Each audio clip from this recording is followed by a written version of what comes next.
দ্বিতীয় বিশ্বযুদ্ধের সময়কালীন বোমা উদ্ধার। বোলপুর থানার সিঙ্গি পঞ্চায়েতের লাউডোহা গ্রামে অজয় নদ পার্শ্ববর্তী চর থেকে একটি বিশাল আকারের গোলাকার ধাতব বস্তু উদ্ধারকে কেন্দ্র করে চাঞ্চল্য ছড়ালো। বস্তুটি অনেকটা গ্যাস সিলিন্ডারের মতো দেখতে বলেই জানিয়েছেন স্থানীয়রা।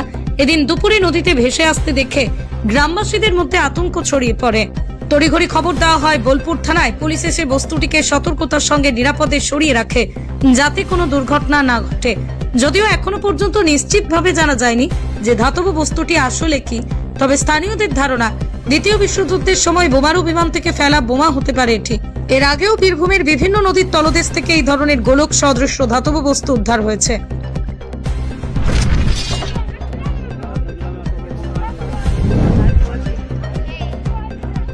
तो